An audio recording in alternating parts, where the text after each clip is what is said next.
Eu vou reiniciar então, gente. É, nós vamos para o capítulo 3, né? E o capítulo 3, o Paulo, ele muda de tom, né? Como eu falei com vocês. Aqui no capítulo 3, ele vai expor os problemas existentes na igreja de Filipos. Então, a partir do capítulo 3, ou melhor, especialmente no 3, ele muda o tom.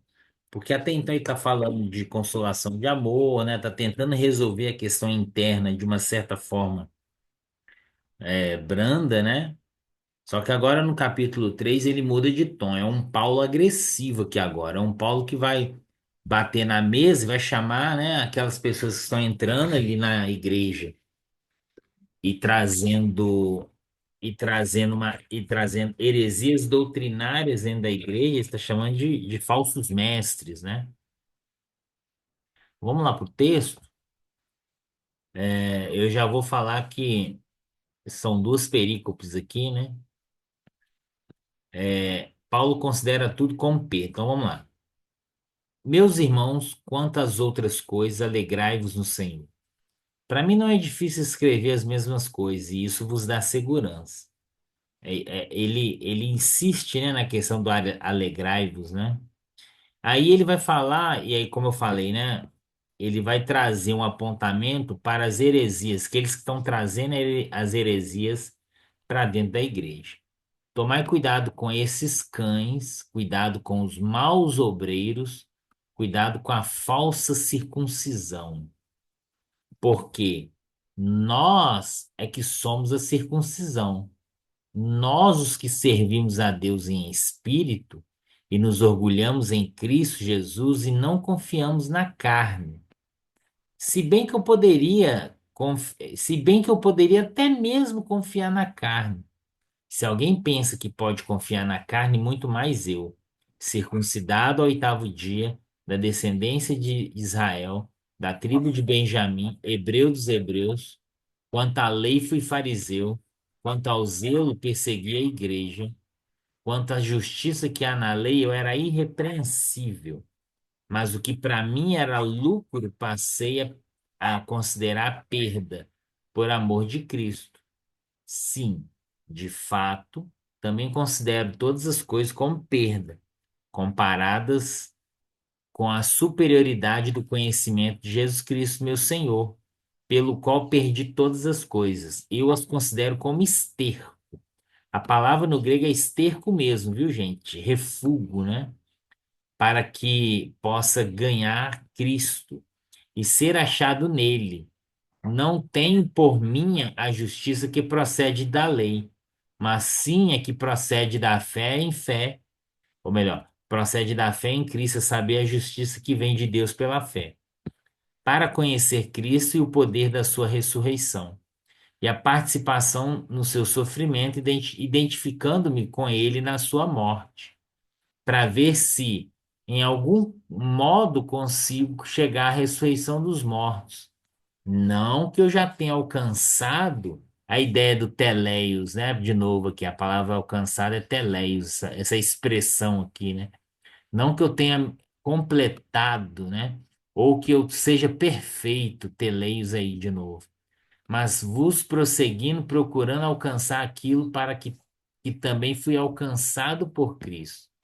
Irmãos, não penso que eu mesmo já tenha alcançado, mas faço o seguinte: esquecendo-me das coisas que ficaram para trás e avançando para as que estão adiante, prossigo para o alvo pelo prêmio da chamada celestial de Deus em Cristo Jesus. Por isso, todos os que somos aperfeiçoados, tenhamos, todos os que somos aperfeiçoados, tenhamos esse mesmo modo de pensar. E se alguma coisa pensar de outro modo, Deus também vos revelará isso, mas prossigamos na medida da perfeição que já atingimos. Então, a primeira perícope é daqui, né, do capítulo, do versículo 1 a 16, e a gente vai separar a questão dos pontos aqui. Já vimos que Aqui o que está acontecendo aqui é exatamente os falsos crentes, né? Que estão entrando na igreja. E aqui, nesse primeiro momento aqui, olha o que que ele fala. Porque nós é que somos a circuncisão. Por que que Paulo fala isso? Porque os judeus, eles batem no peito e falam assim, olha, nós somos filhos de Abraão, então nós somos filhos de Deus. Nós que fizemos a circuncisão. E na verdade, o que que Paulo está falando? Que, Paulo já trabalhou isso em Romanos, né, por exemplo, que a circuncisão agora não é a circuncisão da carne, é a circuncisão no coração. Então, aquele que crê, né, tem a promessa de Deus. Não é aquele que tem uma marca física, né? E Paulo vai falar isso, ó, porque nós é que somos a circuncisão, nós que servimos a Deus em espírito e nos orgulhamos em Cristo Jesus e não confiamos na carne. Se bem que eu poderia confiar na carne. Paulo vai trazer uma lista, né? Se você quiser, você pode fazer uma lista assim, ó, de tudo que Paulo era, olha. Circuncidado ao oitavo dia, descendente de Israel, tribo de Benjamim, hebreu dos hebreus, quanto à lei fui fariseu, quanto ao zelo persegui a igreja, quanto à justiça que na lei era irrepreensão, sete expressões que os judeus se gabavam, falando assim, olha, nós somos judeus, então nós somos os filhos da promessa. Então, vocês que aceitaram Jesus, tudo bem, mas vocês têm que circuncidar, vocês têm que observar o sábado. Então, essa é a doutrina errada que estava entrando na igreja, né? É o legalismo. E Paulo vai combater isso. Ele vai falar assim: eu sou isso, isso, isso, isso, isso. Mas o que para mim era lucro, né? Ele pesa na balança, versículo 7. Passei a considerar como perda, por amor de Cristo. Sim, de fato, considero todas as coisas como perda comparada com a superioridade de conhecimento de Cristo. Olha o que ele fala. Ele coloca todas as suas credenciais de um lado e todo o conhecimento de Cristo Jesus, meu Senhor, ele perde tudo, né? Considerado como esterco. E ser achado nele, não tendo por mim a justiça que procede da lei. Então, o primeiro ponto, gente, vai do 1 até o 11, tá? Primeiro ponto, a gente pode trabalhar aí do 1 até o 11. O segundo ponto, do 12 a 14, né? A ideia de prosseguir ao alvo, né? Esqueça-me das coisas que estão atrás, mas avança adiante. E o 15, 16, e 15, 16 é o terceiro ponto, o fechamento, que vai falar exatamente sobre isso. Por isso, todos que somos aperfeiçoados tenhamos esse mesmo modo de pensar. E se alguma coisa pensar aí do outro modo, Deus também vos revelará isso. Mas prossigamos na medida do teleios que já atingimos, né? Então a ideia aqui de Paulo é que ele, no primeiro momento, ele considera todas as credenciais como esterco e ele exalta o conhecimento em Jesus Cristo, né? O segundo ponto, ele vai trazer a ideia de que ele não está parado, ele não está olhando para trás, mas está olhando para frente, né? Olhando para Jesus. E o terceiro ponto é que nesse processo de santificação, nesse processo de aperfeiçoamento, né? Nesse processo de aperfeiçoamento, é para continuar a caminhada, porque ninguém está na perfeição 100%, mas é pra continuar nessa caminhada. Ok, gente? Na hora que vocês quiserem me interromper, pode interromper. Eu já vou para outra perícope, porque a outra perícope ela é sensacional. O capítulo 3, né, agora a partir do 17, diz assim, ó,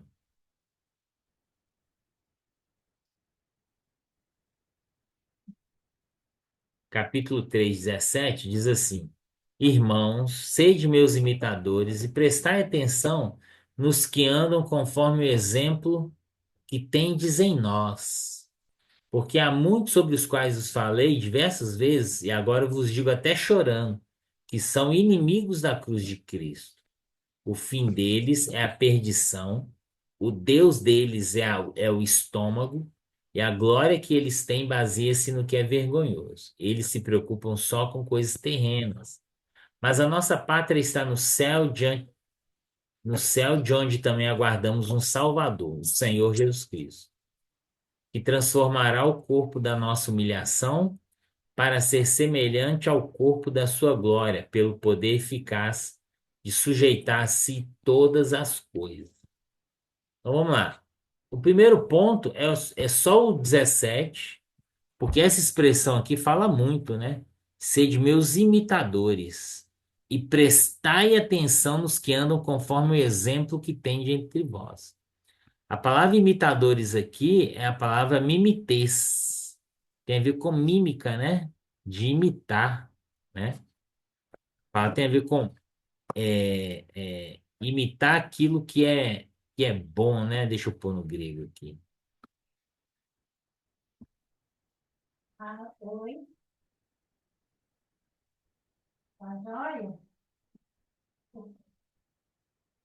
Olha, menina, tá pedindo que eu esqueci que não é Olha enrolação, aqui, ó. não.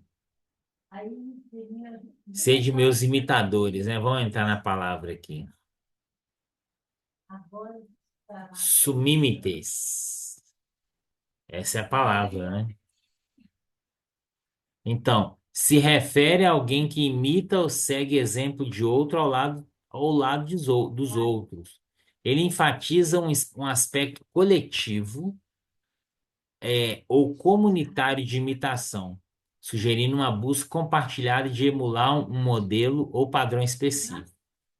No Novo Testamento, é usado para encorajar os crentes a seguir o exemplo de líderes fiéis, finalmente a Cristo. Então, é Cristo, né? É o Paulo que imita a vida de Cristo, né? E a gente precisa imitar a vida de Cristo através de Paulo, né? E as pessoas aí da sua comunidade precisam imitar Cristo através da sua vida, né? Então, o primeiro ponto aqui no 17 é essa ideia do imitar mesmo, né? E por que imitar? Por que que é tão difícil a gente falar assim? Bom, imitem a mim. Vocês acham que Paulo está sendo arrogante aqui?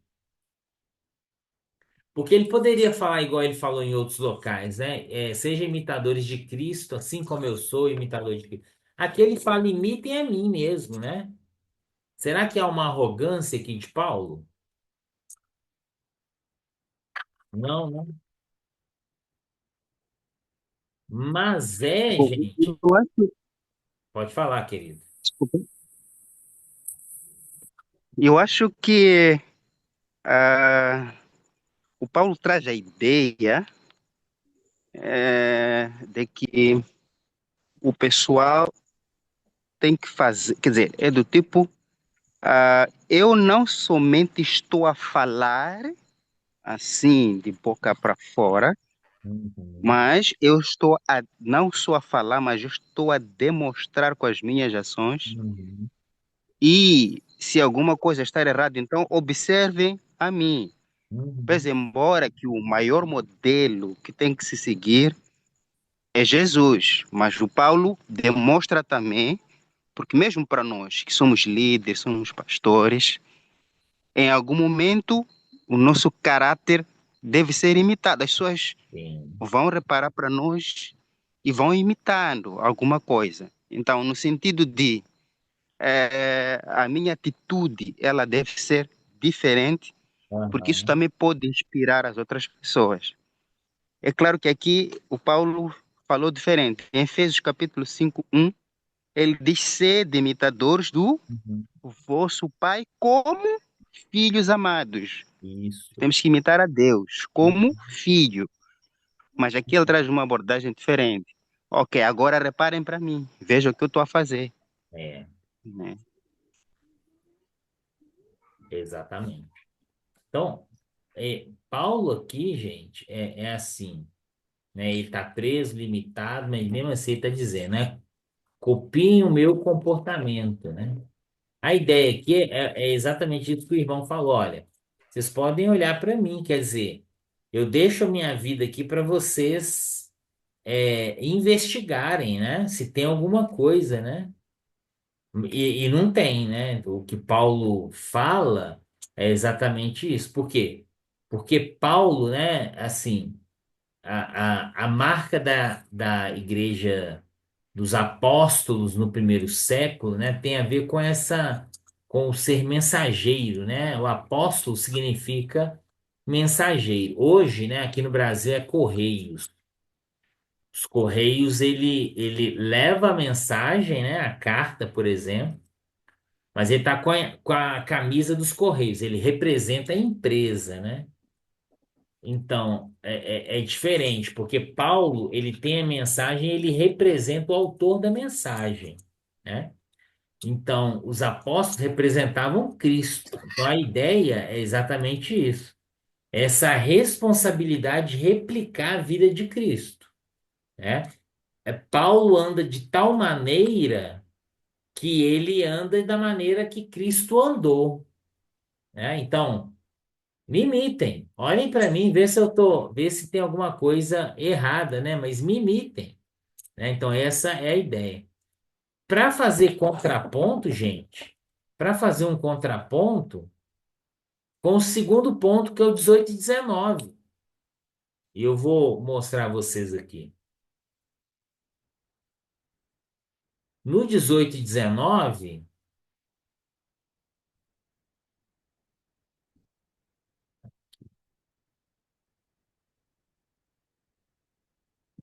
no 18 e 19, ó, se a gente tem que imitar o Paulo, mas tem alguns que tá fazendo Paulo chorar, olha só o 18 e 19.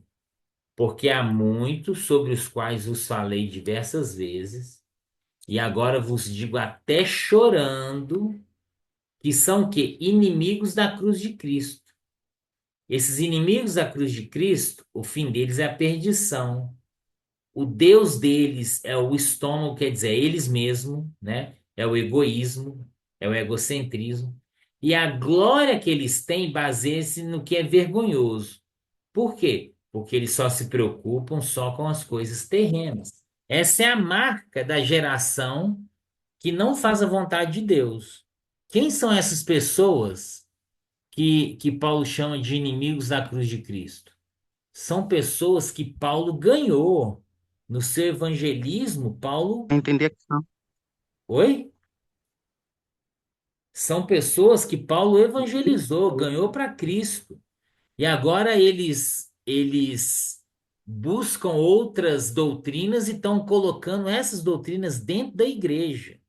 E Paulo chora porque são pessoas que Paulo conhecia. E Paulo chora aqui chamando eles de inimigos da cruz de Cristo. Olha só, hein? E que a preocupação deles são só as coisas terrenas. Então, esse é o segundo ponto. Que tem pessoas ali que está atrapalhando, que está plantando. E por isso que eu falei, gente, o capítulo 3 é um capítulo que o Paulo sobe o tom, ele começa a xingar. Aqui é o capítulo da raiva de Paulo, né? Se no capítulo 2 Paulo está querendo resolver a questão da humildade, de encontrar, mas com uma fala muito branda, no capítulo 3 já é uma outra história. Parece que Paulo falou assim, bateu na mesa e começou a xingar. Ele começa falando cães, né? Não, cuidado com os cães, falsos mestres, falsos profetas, falsos ensinos. E aqui está chamando essas pessoas, né, de inimigos da cruz de Cristo. Ponto. E o último ponto, do 20 a 21, ele vai falar assim, ó, mas a nossa pátria está no céu.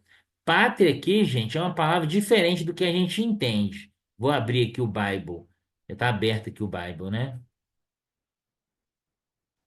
Ó, presta atenção aqui, ó. Ó, para nós a palavra é politeuma. Politeuma, que é cidadania.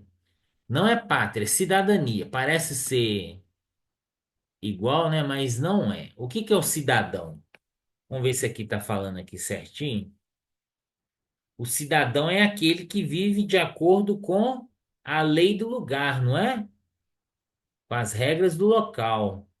Então, ser cidadão Deixa eu ver aqui. Se refere a status ou condição de um ser, partindo do contexto de uma comunidade de estado, é usado para descrever cidadania. Aqui está certo. Mas a ideia da cidadania é o quê? É porque Filipos era a cidade mais romana do Império Romano. É chamada de a Pequena Roma. Filipe, embora esteja em torno de 1.000 quilômetros de Roma, se vestiam como Roma, falavam como Roma, tinha os magistrados lá em Filipe. Então, as pessoas de Roma se gabavam por ter cidadania romana. Tá entendendo, gente? Então, por ser um cidadão romano, né? E Filipe é chamada de Pequena Roma. Quando a gente vai no texto lá em Atos 16, olha que interessante, ó. Vou colocar aqui, ó, Atos 16.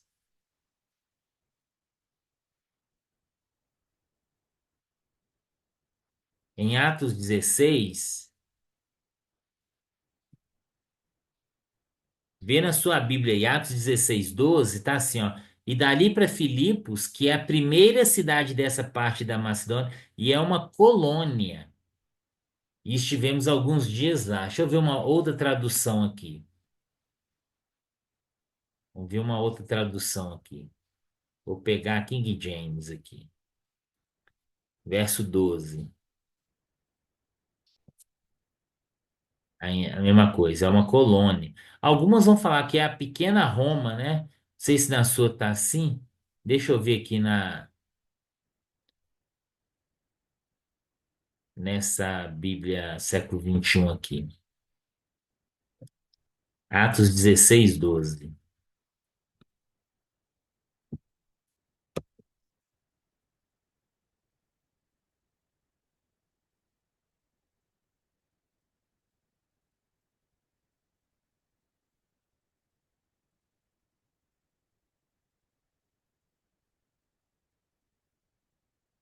Aqui, ó.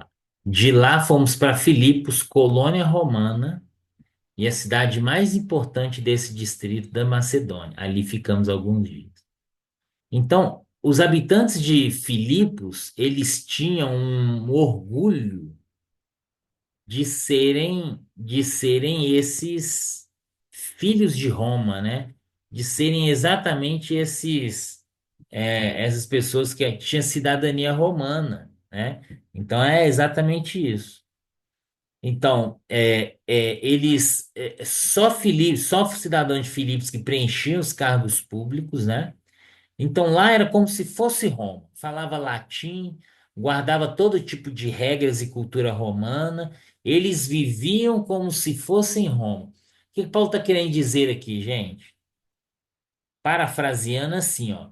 Vocês têm que viver assim, como se fossem cidadãos, não de Roma, mas dos céus, né? Pôr o texto aqui.